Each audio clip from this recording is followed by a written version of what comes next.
هاي ويلكم تو نيو فيديو النهارده هيكون ازاي خسيت حوالي 20 كيلو من غير ولا دايت ولا ان انا احرم نفسي من الاكل. وانا شخصيه بحب الاكل جدا، فانا ما كنتش حابه اي نوع من انواع الدايت اللي ممكن تخليني ان انا احرم نفسي من الاكل اللي انا بحبه. ولو عجبكم الفيديو اعملوا لايك سبسكرايب اعملوا في الانستجرام بتاعي. يلا بينا نبتدي الفيديو. من 8 سنين انا كنت في ثانويه عامه وكان عندي مشكله كبيره جدا، هي ان انا كنت باكل كل ما بحس ان انا مضغوطه. ناس كتير قوي لما بتحس ان هي مضغوطه كمان في ثانويه عامه بالذات بيقللوا جدا الاكل، لكن انا كنت العكس تماما. كنت باكل شوكليتس كتير جدا، كنت باكل اي حاجه حلوه، كنت باخد فلوس مصروفي وفلوس زياده كمان، وكنت بشتري بيها اكل. واللي هو انا بقيت باكل كتير جدا لمجرد ان انا عايزه اكل، مش لمجرد ان انا جعانه. سبب كده وزني زاد على طول. فقبل الفتره دي كان وزني بيلعب ما بين ال 65 ال 66، لكن وزني ساعتها كان زاد لحوالي 79 80 كيلو. فضلت طول فتره الكليه تقريبا حجمي كان زايد قوي. جيت في السنه اللي فاتت قررت ان انا اخس وخسيت حوالي 10 كيلو. حتى كنت عملت لكم فيديو السنه اللي فاتت عن ازاي نخس 10 كيلو في فتره قليله جدا، تقريبا كان في اسبوعين او حاجه زي كده. يعني فعلا كانت فتره قليله جدا وقدرت فيها ان انا اخس كتير قوي. التبس بقى اللي انا هقول لكم عليها النهارده تعتبر ابديت لي الفيديو اللي فات، بلس ان زودت شويه حاجات قدرت ان هي تساعد جسمي ان هي تخس 10 كيلو كمان، وفي نفس الوقت تخلي شكل جسمي متناسق. لان انا من الناس اللي عندهم مشكله كبيره جدا في جسمهم، ان انا بتخن بسرعه قوي، كمان في نفس الوقت بخس بسرعه قوي، مش بقدر اثبت على وزن، ودي مشكله. اول حاجه قدرت ان انا اعملها علشان اقلل شويه نسبه السكريات اللي بتدخل لجسمي كل يوم، وفي نفس الوقت ما اقدرش امنع نفسي من السكر، لان انا الصراحه ما اقدرش امنع نفسي ان انا اشرب حاجه فيها سكر. فاخترت الحاجه السهله اللي انا امنعها زي البيبسي مثلا. انا بشرب بيبسي كتير جدا في اليوم، يعني في العادي بشرب بيبسي كتير قوي في اليوم، ساعات بشرب ازازتين ساعات بشرب 3. ما عنديش اي مشكله ان انا افضل اشرب بدل الميه مثلا بيبسي طول اليوم. دي حاجه اول ما منعتها قدرت بسببها تقريبا ان انا اخس 2 3 كيلو بسهوله جدا من غير ما اتضايق خالص. كمان ما حسستش نفسي لاني استبدلتها بحاجات تانية مفيده اكتر، ان انا اتمنعت من الحاجه. لان زي ما بقول لكم دي مشكله عندي، انا ما بحبش احس ان انا اتمنعت من حاجه، ما بحبش احس ان انا بعمل دايت غصب عني. انا اخترت ان انا اقلل الحاجات اللي انا ممكن اقدر استغنى عنها. تاني حاجه قدرت ان انا امنعها ان انا اشرب كميه سكر كتير في اليوم. انا قلت لكم ان انا ما اقدرش ابطل سكر في اي حاجه بشربها، لكن قدرت ان انا اقللها. يعني مثلا بدل ما كنت بشرب 3 معالق بقيت بشرب معلقتين. 3 او 4 حاجات في اليوم بنفس المعلقتين دول، يعني تقريبا من 8 ل 10 معالق سكر. قدرت ان انا اخلي مثلا الحاجه اللي انا اشربها مره الصبح ومره بالليل، يعني كده قللت تقريبا النص. يعني بدل ما كنت باخد 8 معالق في اليوم بقيت باخد 4 معالق بس في اليوم. متخيلين كميه السكر اللي انا قللتها في جسمي دي فرقت في جسمي قد ايه؟ حتى فرقت في صحه جسمي. ممكن انا اشرب شاي اخضر، ممكن انا اشرب نعناع، كل الحاجات دي بتبقى وحشه اصلا لما بيتحط فيها نسبه سكر كتير قوي. فممكن نستبدل الحاجات اللي ما ينفعش من غيرها سكر بحاجات تانية ممكن احنا نقلل فيها نسبه السكر شويه. تاني حاجه عملتها كانت اني اختار ذا هيلثيست اوبشن. يعني ايه؟ يعني انا مثلا كنت ساعات كتير قوي الصراحه بصحى ان انا اكل اندومي بيبسي. في حياتي تقريبا بالذات في وقت الكليه كنت على طول بختار ان انا اكل اندومي بيبسي، غير مثلا ان انا اكل حاجات تانية ممكن تكون مفيده شويه. لا دلوقتي بقيت بختار بدل ما اكل اندومي بيبسي، لا انا ممكن ادخل حاجات تانية ممكن تفيد جسمي وفي نفس الوقت تخليني شبعانه فتره طويله جدا. حاجه من الحاجات اللي انا بحب جدا ان انا افطر بيها كانت التوست البني، واقطع عليه بيض واحطه فوقيه كام حبه البركه كده، بتدي طعم حلو قوي. ما بحتاجش ساعتها ان انا احط عليها ملح خالص. ممكن نستبدل كل ده بمثلا ساندوتش توست عادي جدا. الجبنه اللي احنا نختارها ممكن تكون دهونها قليله شويه. انا عن نفسي كنت بجيب دومتي اللي هي لونها بينك كده، بتكون نسبه الدهون فيها قليله شويه. لو انا ما بحبش الحاجات دي خالص، ففي الحاجه التانية اللي احنا ممكن نروح لها وهي بانكيك بالشوفان. انا مقدره تماما ان اكيد طعم البانكيك اللي بالدقيق العادي غير طعم اللي بالشوفان، لكن في حاجات ممكن تعملوها في اللي بالشوفان تدي طعم حلو. انتوا لو كنتوا شفتوا الفلوج اللي فات فهتلاقوا الحاجه اللي انا كنت بعملها على الفطار دي كانت بانكيك بالشوفان. البانكيك ده انا بحط فيه دارك شوكليت على وصفه البانكيك العاديه، بس بدل ما احط دقيق عادي بحط لا دقيق شوفان، بعمل عليها دارك شوكليت، بقلل نسبه السكر شويه، وفي نفس الوقت بحط واحده فانيليا مثلا عشان تدي طعم ما احسش ان انا باكل حاجه مضايقاني قوي. وبدل السكر اللي احنا منعناه، اكيد انتوا شفتوا في الفيديو اللي فات، كنت حاطه عليه نوع فاكهه، اي نوع من انواع الفاكهه عندكم. انا كنت حاطه عليه مثلا يوستفندي، كان عندي في البيت يوستفندي، عندكم برتقال، عندكم فراوله، عندكم موز، عندكم اي حاجه حطوها فوقيها علشان بس تعادل شويه نسبه السكر اللي انتوا قللتوها بدل وصفه البانكيك العاديه. لما تيجوا تنزلوا مثلا مع صحابكم، انا عن نفسي لما كنت بنزل مع صحابي وكنت محتاجه قوي ان انا اخس كنت بجيب سلطه. انا عارفه ان اختيار السلطه بالنسبه لنا اكيد مش احسن حاجه، واكيد في بيتزا وفي برجر وفي حاجات كلنا بنحبها، وانا عن نفسي حقيقي ما بقدرش ان انا امنع الاكل ده بسهوله. لكن لما لقيت كذا مكان بيعمل سلطه بطعم حلو قوي، يعني انا مثلا كوسام ما عجبتنيش قوي السلطه بتاعت ستاربكس، ممكن اكلها لكن ما عجبتنيش قوي. كمان سلطه ماكدونالدز لما جيت جربتها حسيت اللي هو خس، باكل خس بقطعه فراخ. لكن في مكان تاني كان في الزمالك سالاديرو، هو ده اللي انا على طول كنت بجيب منه سلطه، وكان بيبقى طعمها حلو قوي لان كل مره بختار دريسنج مختلف، كل مره بختار نوع سلطه مختلف، فكانت بتديني طعم حلو في نفس الوقت انا باكل حاجات مفيده. لو مش عايزين تجيبوا اي حاجه من بره فانتوا عادي جدا ممكن تعملوها في البيت وتاخدوها معاكم، انتوا خارجين مع صحابكم هم يجيبوا اللي هم عايزينه عادي جدا، واحنا ناكل اللي احنا عايزينه برده. ثالث حاجه، ودي حاجه انا عارفه ان هي ممكن تزعل ناس كتير قوي، الناس كتير قوي بتحب الحلويات، وانا شخصيا الصراحه ماليش قوي في الحلويات، فانا دي كانت بالنسبه لي سهله. لو مش هتقدروا تعملوها عادي جدا ممكن تسكبوا خالص الحته دي، لكن قللوا نسبه الحلويات اللي بتدخل جسمكم. مثلا انا عن نفسي لما كنت بحب ان انا اكل حلويات، اكتر حاجه من انواع الحلويات اللي انا بحبها هي التشيز كيك. انا علشان ما اكلش كل قطعه التشيز كيك لوحدي، انتوا لو عارفين بول فهو بيعمل التشيز كيك دي عباره تقريبا عن زبده، حاجه كده جميله قوي لكن في نفس الوقت هي فيها نسبه دهون عاليه جدا. انا ما بحسش بطعم السكريات، لكن انا متاكده ان فيها سكر كتير قوي برده، بس مش عارفه ليه مش بحس بيه.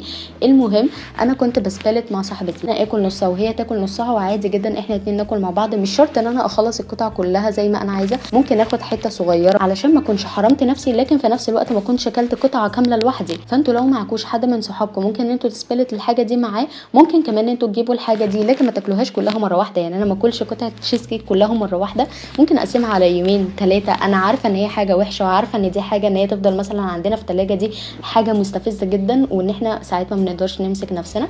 لكن في الاول في الاخر احنا لازم نفكر احنا عايزين جسمنا شكله يكون عامل ازاي، عايزين جسمنا يكون مشدود، عايزين جسمنا يكون شكله حلو، عايزين نكون مش شرط رفيعين او تخان، الشيب بتاعه نفسه يكون كويس. فطول ما انتوا بتفكروا في التارجت اللي انتوا عايزين توصلوا له، حقيقي الحاجات دي ممكن تكون هينه شويه. تقريبا دي تيب نمبر 5، انا مش متاكده قوي، لكن لو انتوا ركزتوا في اول الفيديو هتلاقوا ان انا كنت قلت لكم ان انا كان بيجي لي حاجه اسمها بنج ايتنج، اللي هو انا كنت باكل لمجرد ان انا عايزه اكل. جيت في اول سنه في الكليه، لو انتوا في الزمالك او ايا كان، ففي محل مشهور جدا بتاع شاورما وبطاطس، انا في اليوم كنت ممكن اكل 3 أو 4 سندوتشات ما عنديش اي مشكله. تقريبا كنت بخلص كل مصروفي في نص الشهر على المكان ده. كنت باكل كتير قوي لمجرد ان انا عايزه اكل، او لمجرد مثلا صحابي دول راحوا جابوا حاجه فانا هروح اجيب معاهم، صحابي التانيين راحوا جابوا حاجه فانا هروح اكل معاهم، لو كنت باكل وخلاص. من اصعب الحاجات اللي قابلتني ان انا اقلل شويه نسبه الاكل اللي بتدخل جسمي كانت ان انا ابطل الحاجه دي. فضلت سنه كامله متعوده على الموضوع ده، متعوده ان انا اكل من نفس المكان ده كل يوم نفس الحاجه. وتاني حاجه فضلت الفتره قريبه بعملها هي ان انا كنت باكل ماكدونالدز بطريقه وحشه قوي وحشه قوي. انا بحب قوي المكان ده، فانا كنت باكل لمجرد ان انا عايزه اكل، او لمجرد ان انا متعوده لحاجه. انا في اوقات معينه انا متعوده ان انا اجيب فيها اكل معين، زي مثلا عيد ميلادي او كده، انا متعوده ان انا اكل من ماكدونالدز اوقات معينه. كنت بحاول ان انا الاقي اي حاجه هفرح لها علشان احتفل واجيب ماكدونالدز كل يوم تقريبا. فدي حاجه زودت وزني حوالي 7 كيلو مره واحده اوت اوف نو وير. انا لقيت نفسي عماله ازيد وانا مش حاسه. المشكله ان انتوا ما تكونوش حاسين ان انتوا بتتخنوا. بقيت بقلل شويه نسبه الاكل بتاعتي، لكن من غير ما اوضح لمخي ان انا بقلل نسبه الاكل. يعني مثلا ازاي؟ في اول مكان خالص كنت قلت لكم ان انا كنت باكل مثلا 3 سندوتشات في اليوم، لا بقيت باكل مثلا سندوتشين مره واحده. لا انا حاسه ان انا بطني مليانه دلوقتي، استنى لما ارجع واكل في البيت. وكنت باكل مثلا سندوتش واحد. بقيت بحاول ان انا الاقي لي اهتمامات تانية غير الاكل ممكن احط فيها الفلوس اللي انا بصرفها في الاكل في الحاجه دي. مثلا انا في حالتي انا احط فلوسي في اللبس، فضلت بقنع دماغي ان انا وسام احنا مش هناكل كل ده في اليوم علشان احنا محتاجين فلوس علشان نشتري بيها لبس عشان نغير دولابنا. ففضلت واحده واحده اقلل نسبه الاكل انا باكلها واستفيد بالفلوس اللي انا كنت بحطها في الاكل في حاجه تانية ممكن تفيدني اكتر. خامس تاب، ودي ما تعتبرش تاب قوي، هي تعتبر غلطه انا كنت غلطتها. اول ما تحسوا ان انتوا خسيتوا قوي تقوموا رايحين عاكين الدنيا تطلبوا بقى كل حاجه انتوا كان نفسكم فيها، بقى بيتزا برجر كل حاجه انتوا كان نفسكم فيها، لان انتوا ساعتها هتزيدوا مره واحده فهتحسوا باحباط، وتتخيلوا ان انتوا هتوصلوا للحاجه اللي انتوا عايزينها في ظرف يوم او يومين. فبرضه ما ينفعش تعملوا العكس، ما ينفعش ان انتوا تمنعوا نفسكم خالص، لانه اول ما تمنعوا نفسكم خالص هتلاقوا نفسكم قادرين تستمروا يوم يومين اسبوع شهر بالكتير قوي، ومره واحده هتلاقوا نفسكم ان انتوا خلاص مش قادرين. عن تجربه، لان حقيقي الموضوع ده كان من اصعب الحاجات اللي واجهتني. اول ما لقيت نفسي عماله بخس واحده واحده قلت لا خلاص وسام احنا خسينا خلاص، احنا هنروح بقى نجيب كل الاكل اللي احنا محتاجينه. ورجعت تاني اكل بنفس الطريقه اللي انا كنت باكل بيها في الاول خالص. انا كنت زمان بلعب كاراتيه، وفضلت تقريبا بلعب كاراتيه لحد اولى اعدادي او تاني اعدادي حاجه زي كده، وبعد كده منعته. ودي كانت الحاجه اللي بوظت جسمي، لان انا اول ما منعته مره واحده. نفس فكره ان انا اكون عامله دايت فتره طويله جدا وفجاه اجي اقطع مره واحده وانا لسه ما كملتش وما وصلتش للحاجه اللي انا عايزاها، او ما عملتش حاجات تثبت وزني بطريقه صح. لو انتوا بتلعبوا اي نوع من انواع الرياضه ووقفتوها وانتوا بتوقفوها، اعملوا حاجات تانية معاها ممكن ان هي تثبت وزنكم. يعني مثلا بدل ما انتوا كنتوا بتلعبوا كاراتيه، ان انتوا تمشوا فتره طويله، ممكن انتوا تجروا، ممكن انتوا تعملوا حاجات كتير قوي تساعد جسمكم ان هو ما ينساش نوع الرياضه اللي هو اتعلمها. عايزه اقول لكم لو في حد في الدنيا بيكره حاجه اسمها رياضه او كان بيكره حاجه اسمها رياضه، فده هيكون انا كنت بكره حاجه اسمها رياضه. اول ما وقفت كاراتيه وانا تقريبا اي كلمه رياضه كانت بتعدي قصادي كانت بتضايقني، انا ما اعرفش ليه. لكن طبعا بعد ما قريت وبعد ما ادركت ان انا كنت عاملاه غلط، او ان انا افضل اكل كتير قوي واخس مره واحده واتخن مره واحده واخس مره واحده، ولقيت وزني ما بيثبتش على حاجه اللي انا عايزاها، عرفت ان ده سببه الرياضه. ان انا ما بلعبش حاجات ممكن هي تثبت وزني ايا كان انا عايزه اتخن او عايزه اخس، فلازم يكون جنبهم الرياضه. لو هرجع ل8 سنين ورا اللي هو اول سنه في الكليه، ففكره الرياضه بالنسبه لي ما كانتش حاجه سهله خالص ان انا ارجع لها. بداتها بتبس بسيطه. اول حاجه فيهم كانت المشي. المشي ان هو بيحرك عضلات جسمكم، لكن في نفس الوقت انتوا بتمشوا في الشارع فانتوا مش حاسين ان انتوا مخنوقين، غير مثلا لو انتوا مش بتحبوا الجيم ومش بتحبوا ان انتوا تحسوا ان انتوا قاعدين في مكان مقفول. انا ما كنتش كده، لكن بعد كده بدات ان انا احب الموضوع، هقول لكم ازاي. لكن الفكره ان انتوا تعودوا جسمكم ان هو يمشي فترات. الفتره العاديه الطبيعيه كل يوم ساعه. طبعا فكره ان حد يقول لكم هتمشوا ساعه في اليوم دي كانت صعبه قوي، وساعه كل يوم دي صعبه قوي. تبداوها واحده واحده. اول اسبوع مثلا تبداوا ربع ساعه لنص ساعه، تاني اسبوع تبداوا ساعه الا ربع، في تالت اسبوع مثلا تبداوا ان انتوا تمشوا ساعه بس 3 ايام بس في الاسبوع. بعد كده مثلا اخر اسبوع خالص في الشهر تبداوا ان انتوا تنزلوا كل يوم تقريبا نص ساعه، واحده واحده، وتبداوا تزودوا كده لحد ما توصلوا ان انتوا تمشوا كل يوم تقريبا ساعه. انا كنت بمشي كل يوم تقريبا ساعه، طبعا بالتدريج اللي انا قلت لكم عليه ده، لكن كل يوم ساعه عدا يوم واحد في الاسبوع. اختاروا اي يوم يكون راحه ليكم، لكن عموما لازم ان انتوا تعودوا جسمكم ان هو يمشي كل يوم، علشان اول ما هتوقفوا ان انتوا تمشوا جسمكم هيقفش. احساس قفشه الجسم دي بعد ما الجسم اتعود على الرياضه دي حاجه وحشه قوي. تاني حاجه وهي ان انتوا تحاولوا ان انتوا تحركوا عضلات جسمكم غير العضلات اللي جسمكم اتعود عليها من المشي. يعني ايه؟ يعني انتوا جسمكم محتاج ان هو يتحرك بنسبه اكبر، يعني انتوا محتاجين ان انتوا تجروا.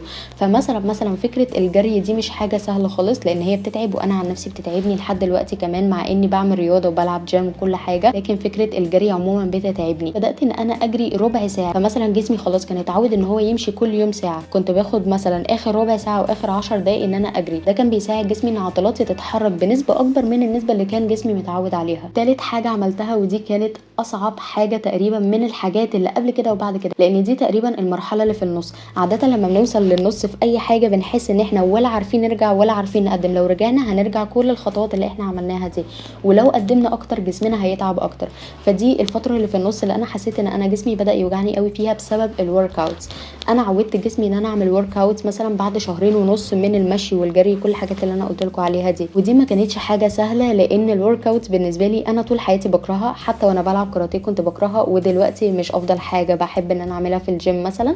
ففكره الورك اوتس مش احلى حاجه بالنسبه لي، لكن ضغطت على نفسي واحده بقيت ان انا اعمل ورك اوتس كل يوم تقريبا 10 دقائق، مش بزود ولا بقلل، لا هم كفايه قوي 10 دقائق. طبعا انا وقتها ما كنتش بنزل الجيم، ما كنتش اعرف ازاي اعمل ورك اوت صح، فكنت بجيب من يوتيوب. هحط لكم هنا الفيديو اللي انا كنت على طول بعمل منه ورك اوت دي كل يوم. لكن اللي خلاني كمان اواظب على الورك اوت وهو ده اللي انا قلت لكم عليه في اول الفيديو، ان انا كان عندي مشكله في عظمي. انا عظمي لين زياده عن الناس العاديه، فكانت مفاصل جسمي اولا بتطرقع، ثانيا ان هي بتتحرك في مدى اكبر من المدى الطبيعي ليها، فدي حاجه كانت بتعمل مجهود كبير قوي على عضلات جسمي اكتر من المجهود اللي كانت بتعمله الناس الطبيعيه. فده خلاني ان انا وانا بعمل ورك اوت اتعب اكتر من لو اي حد عمل ورك اوت عادي. فانتوا الحمد لله لو ما عندكوش المشكله دي، فانتوا اكيد الموضوع هيبقى بالنسبه لكم اسهل بكتير قوي. بس اهم حاجه ان انتوا تعودوا نفسكم ان انتوا تعملوا رياضه كل يوم، حتى من 10 دقائق لربع ساعه. انتوا مش محتاجين اكتر كده لحد ما جسمكم يتعود بس على الموضوع. اخر حاجه خالص وهي ان انا بقيت انزل جيم. انا بدات انزل جيم تقريبا من 2 شهر. الموضوع بالنسبه لي في اول اسبوع مثلا كان مأساوي، فعلا مأساوي.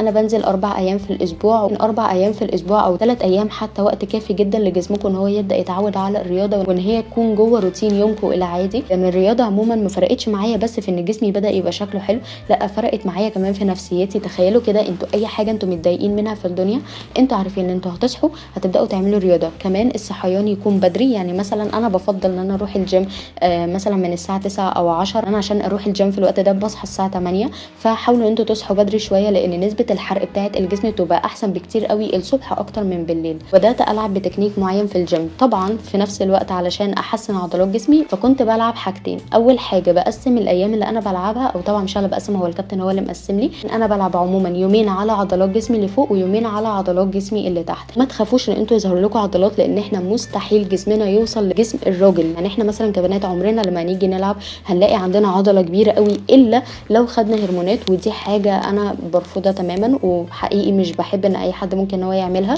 لان دي حاجه مضره جدا ان انتوا تلعبوا في هرمونات جسمكم، او ان انتوا تاخدوا هرمونات علشان مثلا تبين عضلات جسمكم او تبين عضلات بطنكم. لا دي مش احسن حاجه ممكن ان انتوا تعملوها. ممكن ان انتوا تعملوا ده بالرياضه. الموضوع هيبقى صعب شويه، لكن في نفس الوقت هيفيدكم وهيخلي شكل جسمكم احلى بكتير قوي. جسمكم هيبان فيه ان هو شكله حلو، لكن في نفس الوقت من غير شكل العضلات بتاعه الولاد دي. طبعا لو مش عايزين انتوا تروحوا جيم او مش حابين الموضوع، فان انتوا تستكفوا بكل الحاجات اللي انا قلت لكم عليها دي. تخيلوا انتوا بتصحوا تعملوا ورك اوت، بعد كده تنزلوا مثلا تمشوا، بعد كده تجروا مثلا من 10 دقائق لربع ساعه. انتوا اصلا مش محتاجين غير كده ان هو يحفز جسمكم، وفي نفس الوقت يثبتوا على الوزن اللي انتوا عايزين توصلوا له. وبس كده. ولو عجبكم الفيديو اعملوا لايك، سبسكرايب، اعملوا في الانستجرام بتاعي، وباي باي.